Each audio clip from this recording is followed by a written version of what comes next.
Okay, so you read the title. Do I really need to do any more explaining? This video is going to be every single NFL team's worst call that screwed them over. And since we got, every single NFL team to get through, let's start right away with the AFC North, and first up to the podium, the Cleveland Browns. And I could not have started off with a more loaded team, as we already got plays like this Duke Johnson fumble that was immediately ruled Washington's ball besides, the fact that Duke Johnson was holding the ball. Then you got Orlando Brown Sr., a player who was impaled in the eye with a flag and missed 3 seasons of professional football because of that. Now, although those moments are cool, I am going to pick Bountygate as the bigger outlier between any moment in Browns history involving the refs. Basically, in a 2001 game, the Cleveland Browns were on the cusp of making the playoffs and went up against the Jacksonville Jaguars. And on a drive, MVP and Hall of Fame quarterback Tim Couch threw a pass to a receiver that was debatable whether he caught it or not, so Couch brought the Browns offense to the field quickly and snapped a play so the officials couldn't review it. And now that the play was snapped, the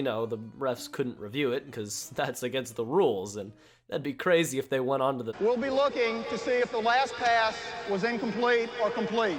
So, the refs don't care about the rules. They went onto the field and stopped the play dead, forcing an official review. And after the review, the refs declared the ball incomplete, in which Browns fans began to understandably want to kill each and every referee. So then, after dumping a liter of oil onto a raging forest fire, the referees decided to jump into the flames as well, as they decided with 48 seconds still remaining on the clock to just end the game on the spot. They just ended it, and the mess just kept going as the NFL made the officials and both teams come back onto the field to kneel the game out, and the Jaguars won, eliminating the Browns from the playoffs. Ladies and gentlemen, the Cleveland Browns. The Steelers may not have some back-breaking penalties that prevented Super Bowl wins, but they got some pretty interesting ones, I'll tell you that. Back in 1979, the Steelers had the team of the decade, and at one point were on a 12-game winning streak and went up against the Eagles early in the season.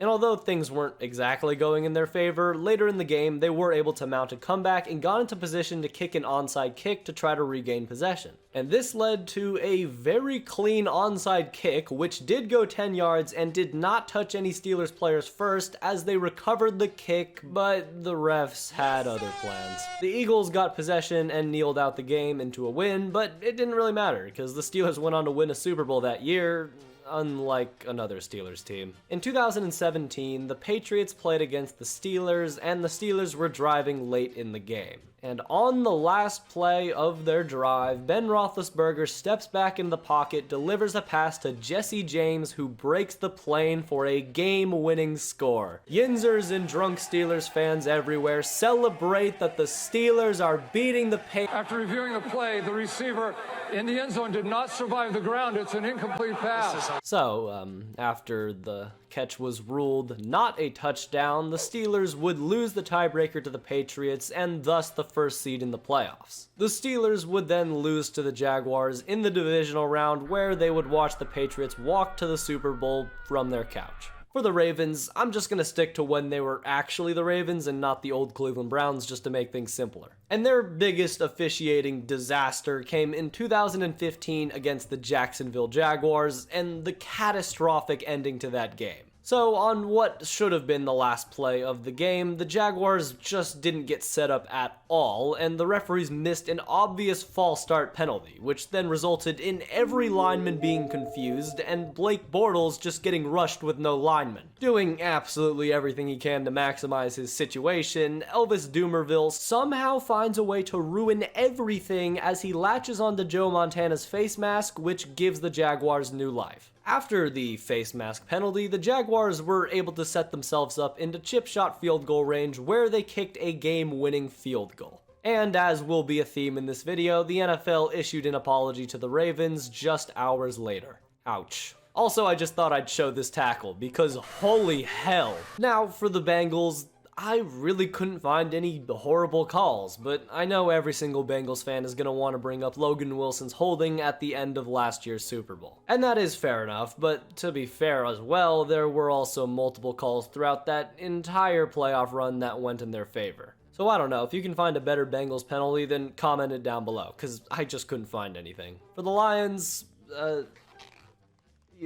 you know what? Give me a moment. In order to spare you a video essay, let's just talk about the Calvin Johnson catch rule. In a 2010 Week 1 game between the Lions and the Bears, there was 30 seconds remaining on the clock when Calvin Johnson caught a game-winning touchdown. Except he didn't complete the process of a catch when he did catch the ball, but spiked the ball in celebration a little bit too early, resulting in a reviewed incompletion. Now, this play would redefine what it means for a ball to be a completed catch, as well as the fact that this win for the Bears was able to push them into the playoffs by one singular win. For the Bears, it might be recency bias, but the Cassius Marsh taunting penalty is literally one of the worst I've ever seen. If you're not familiar with this play, Cassius Marsh, a career journeyman practice squad player, got a sack for the Bears against his former team, the Steelers, that basically sealed the game. He crossed his arms and stood there menacingly, looking at all of his former teammates, and then walked to the sideline. However, the referee got a little, too ambitious and swung his prosthetic hip at Cassius and then reached into his pouch for the yellow flag that would swing the game entirely. Justin Fields' first comeback in his career was then squashed, but I do want to talk about one more Bears moment, the worst challenge of all time. In a game against the Packers, running back Benny Cunningham had a long run that looked like it might have been for a touchdown, but the referees called him down at the 1-yard line. The questionable problem with this is that on replay, it was clear that Benny Cunningham had actually fumbled the ball out of the end zone. And on review, John Fox had now executed a challenge so bad that instead of being down at the 1-yard line, the Packers now had possession of the ball. Basically, the John Fox era in Chicago summed up in one play.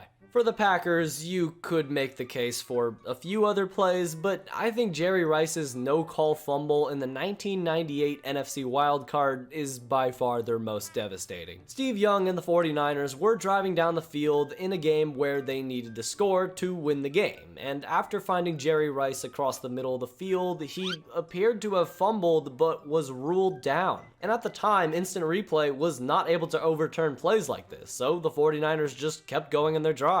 And of course, it could not have ended in worse fashion for the Packers, as the 49ers literally executed a play now known as the Catch 2. For the Vikings, I think it's also very clearly just one singular game, in particular, the 2009 NFC Championship. The entire game is known nowadays as the Bountygate game, as the Saints did everything they could to try to dismember Brett Favre's head from his body with very little penalties to show for it. But with the Saints driving late in the game, it became 4th and 1, and they handed the ball off to Reggie Bush, who questionably got the first down, maybe? Immediately after, the worst call of the entire game happened as Ben Lieber's phantom pass interference call gave the Saints new life and completely shifted the momentum in their favor. And then one more questionable play happens as Robert Meacham may have caught this ball, but regardless, referee Pete Morelli ruled it a catch and set the Saints up for a game-sealing field goal. Look, all I gotta say is if there was a button that would make Pete Morelli suffer torturous consequences for his war crimes against the Vikings, every single Minnesota fan would push that button in a heartbeat. You could also make the case for Drew Pearson's push-off on the original Hail Mary in the 1975 NFC divisional game, but, you know, fresher wounds, more pain, better content, right? For the Chiefs, their most famous referee blunder comes in the 2018 AFC Championship game when we saw Chris Jones just get way too aggressive with Tom Brady. I mean, my God, if anyone's allowed to lay their barbaric hands on this luscious man ever again, then they better have a word with me. It's okay, Tom. You're safe now. But for how bad that one was, I would like to refer to the 2017 AFC wildcard game versus the Tennessee Titans. Because as Mariota dropped back in the pocket, he was immediately ambushed by Derrick Johnson, who made him fumble and ended the game on the spot. Except, this sack was somehow ruled forward progress. The Titans then took full advantage of this as they went on to win the game behind this Marcus Mariota tipped pass to himself touchdown, which then led to a domino effect of disasters as Alex Smith would never play another game again for the Chiefs, and the referee in question, Jeff Triplett, retired after the game. I'm not even lying, he just straight up quit. Now for the Raiders, once again to save another video essay and an angry Raiders fan rant, let's just say the immaculate reception for the older fans, the tuck rule for middle-aged fans, and the index card or the phantom whistle for younger fans. But my personal favorite was in 2018 when Derek Carr's slide inbounds was called out of bounds that allowed the clock to be stopped, which then enabled the Jaguars to drive down the field and spoil the Raiders' final game in Oakland. I was at that game. There may have been objects thrown on the field, there may not have been. I may have an object like a seat that may have come from the field, it might not have, who's to say? For the Chargers, Ed Hockley, the referee legend, went back to work, as in a 2008 Week 2 game, Jay Cutler had a little bit of a blunder. Basically, as he's trying to escape, he has the ball slip out of his hands, which looks like a clear fumble, and the Chargers recover, game over. Except, Ed Hockley breaks every referee rule and calls the play dead on the spot, which then let the Broncos get the ball back, drive down the field, and score a touchdown in a 2-point conversion to absolutely rob the Chargers of a win. They never learn. This is exactly what happens when you defy the immortal figure of Jay Cutler. For the Broncos, I could go with a harmless one like I did for the Bears with this Von Miller unsportsmanlike penalty where he absolutely breaks the spirit of Tyrod Taylor with this finesse move, but instead I'm gonna go with Super Bowl 12 and Butch Johnson's catch. So Super Bowl 12 was between the Broncos and the Cowboys, and Roger Staubach and the boys were driving down the field, and then he threw a 45-yard touchdown to Butch Johnson, which put the Cowboys in a position to run away with the game. However, on instant replay, and what's become a common theme with these older clips, is that the replay was not able to review plays, so although it was obvious he dropped the ball, there was nothing the Broncos could do about it. The score made that a 3-possession game, so it was pretty much the nail in the coffin. Tough luck. For the Titans, they've made it very clear that this play by Joe Flacco was a delay of game, and they were absolutely robbed of this play that never should have happened in the first place. They ended up losing that game, but what I think is arguably even more hurtful than this play was a holding call on a 62-yard Chris Johnson run. In 2009, Chris Johnson ran for 2,009 yards, and if they did not call a holding on the fullback on this play, then with the momentum of a 62-yard run, Chris Johnson could have easily broken Eric Dickerson's all-time single-season rushing record. And who was the man who called the penalty? You'll never guess.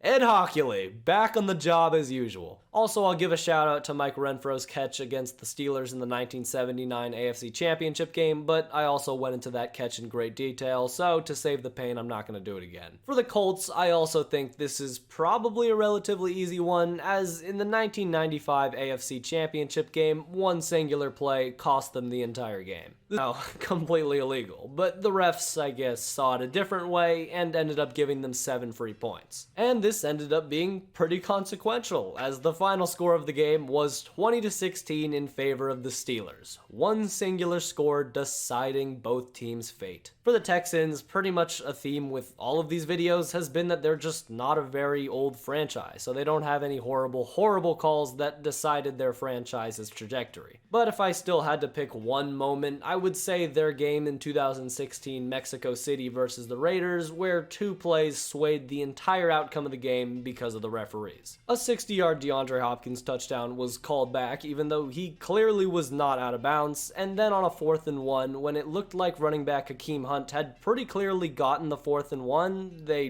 didn't give it to him. But it didn't really matter though, and they got their revenge against Connor Cook in the playoffs, so yay?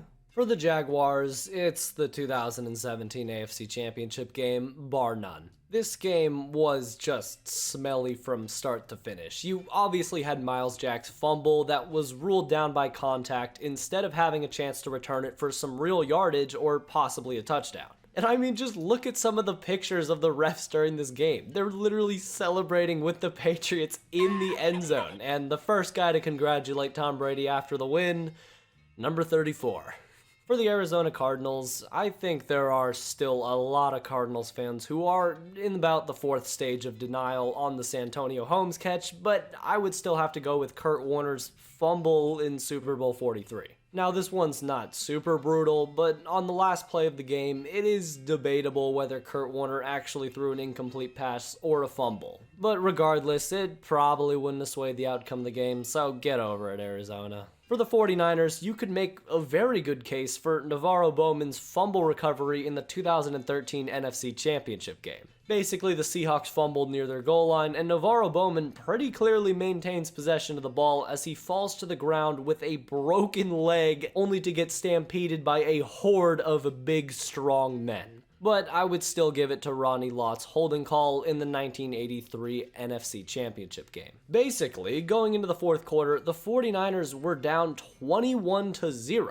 But in the fourth quarter alone, they scored 21 unanswered points to tie the game up. Then Washington got the ball back, and on 3rd and 5, they drew a holding penalty from Ronnie Lott to give them a humongous boost of momentum. They then used this newfound life to kick a game-winning field goal and would go on to get squashed in the Super Bowl. I'm sorry, Rams fans, but I'm confiscating your ability to ever complain about any call for as long as Drew Brees walks this earth. For the Seahawks, well, they're never going to let Super Bowl 40 go for all the questionable calls that went on during that game, especially ones that involved potential touchdowns and potential woman respecter touchdowns. But I want to talk about a 1998 game against the Jets, where Vinny Testaverde was able to scramble into the end zone, except for the football never got into the end zone, instead his helmet did. But if the refs maybe, squinted their eyes enough, they saw his helmet as the football and gave the Jets a game-winning touchdown. And this loss would keep the Seahawks out of the playoffs. They didn't make the playoffs because of Vinny Testaverde's helmet. For Washington, this play might actually be the worst touchdown I've ever seen called. As in a 1975 game against the Cardinals, a pass was thrown into the end zone which looked like the most obvious drop you'll ever see in your life. Nothing short of a very clear drop, and the referee came in and predictably ruled it incomplete. Then, the referee coming in from the opposite end zone comes full sprinting in and rules it a touchdown. His power was somehow enough to overwrite the others, and it was ruled a touchdown, tying the game at 17-all, in which Washington would go on to lose in overtime. And with this loss, they would end up missing the playoffs in a shortened season at 8-6. I don't know why that doesn't get talked about more. That is insane. Speaking of insanity, for the Giants, it's very clearly their 2002 meltdown against the 49ers in the playoffs. Basically, in the wild card against the Niners, it came down to the last play of the game where the Giants had to attempt a game-winning field goal. Now, the Giants had some long snapping problems and were forced to sign a 41-year-old long snapper who hadn't snapped all season to snap the game-winning field goal. Anyway, this hog snaps a horrible ball which results in the punter having to take the ball and launch up a prayer to hopefully someone down the field. Luckily for the Giants, in some form of a miracle, there was a wide open receiver down the field who gets detonated by a 49er, resulting in an incompletion. But there was a flag, and they called ineligible man downfield. Okay, that's cool. Turns out there was no ineligible man downfield, and this should have easily been called as a pass interference, and the cherry on top, the NFL went out and apologized for it. Somehow, every single time the NFL apologizes, it just makes things worse. For the Eagles, you'd also think they'd probably have some terrible calls, and obviously they do, but above all, I'm gonna go with an older one from Super Bowl 15. Basically, down 7-0, Eagles quarterback Ron Jaworski throws a 40-yard touchdown that was called back because of a suspect illegal motion call. But they ended up getting kind of blown out in that Super Bowl, so, it is what it is. For the Cowboys, I think there's 3 referee takeover moments that stand above the rest. You got Dez Bryant's no catch, Michael Irvin's no call on a pass interference play, and the severely underrated Super Bowl 13 pass interference call. This Super Bowl between the Steelers and Cowboys is known as one of the best of all time, except there was one play that really robbed the Cowboys of a defensive stand. While stepping back in the pocket, Terry Bradshaw launches a long bomb towards Lynn Swann down the field, who gets his feet tangled up with cornerback Benny Barnes, who is flagged for a pass interference call. As you know, if you get your feet tangled up, it's not a PI call. This ref thought otherwise. This then gave the Steelers a fresh set of downs, which allowed Franco Harris to punch in a touchdown, putting the Steelers up by another score. It turned out this was just too deep of a hole for the Cowboys to dig out of, and they did not recover. For the Bills, you know, no matter what you tell a Bills fan, they will always believe that the Music City Miracle was a forward pass. That's all I gotta say.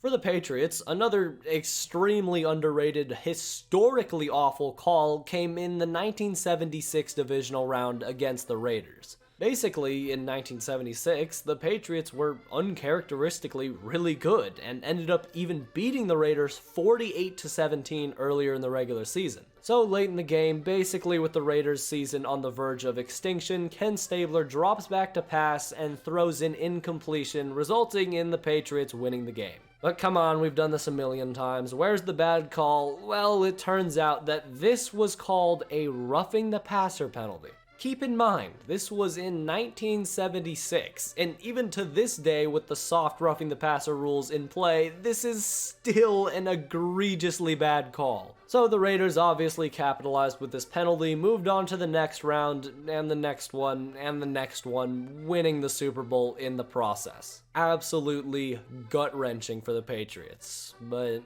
I guess you got your revenge later. For the Jets, this was another team that I really struggled to find a terrible, terrible call on, but I guess even using recency bias in my favor, Austin Seferian-Jenkins' no-call touchdown comes to mind. Basically, Josh McCown throws a touchdown pass to Austin Seferian-Jenkins, but on review, it was overturned to a touchback, not a touchdown. So basically the complete opposite of John Fox's situation. I do not know how this isn't called a touchdown. But still, it didn't really matter. But I guess this was probably the most exciting point of the Jets season. Yeah.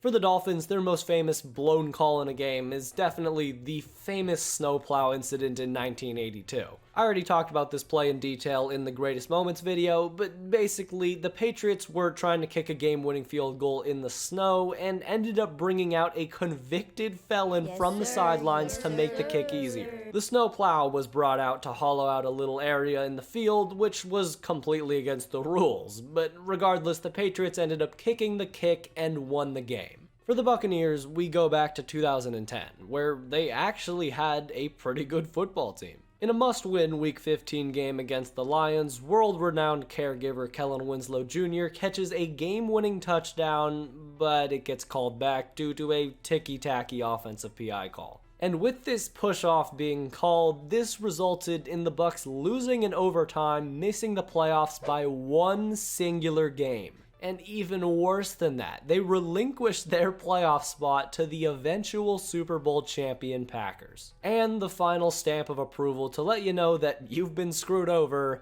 an official apology from the NFL. For the Falcons, I'm sure some Atlanta fans can find some suspect calls from the game, but I'm gonna go a different route. In a 2014 London game versus the Lions, the Falcons found themselves in an unprecedented situation. I can't even explain what happened here. Basically, the Lions kicked a field goal for the win, missed it, but then there was a phantom delay of game penalty called on the Lions. I mean, there's clearly still a full second left on the clock, but the Falcons were not able to decline this penalty, which then let the Lions re-kick, and then they made it. I could not think of a worse way to lose a game. For the Panthers, they're another fan base that will die on the hill that one singular play should have been called differently than it was. And that's the Super Bowl 50 catch of Jericho Cotchery, as the Panthers very early on in the first quarter threw a bomb to Jericho Cotchery that should have probably been ruled the other way. It was ruled incomplete on the field, and even on review, it was still stood as a drop. But I would argue this is probably a catch, and if it was ruled that way in the game, then maybe the Panthers would have gone down and scored on that drive, taking a 7-3 lead early. And with momentum in their favor, then maybe they can keep pulling throughout the game and possibly get a Super Bowl. Holy Jesus. No, that wouldn't have happened. Now for the Saints, anyway, if you enjoyed this video, then subscribe, because I got a lot of videos on the channel just like this one. And if you like this video, then make sure you've seen this video already on every NFL team's greatest moment. It's pretty good, trust me. Anyways,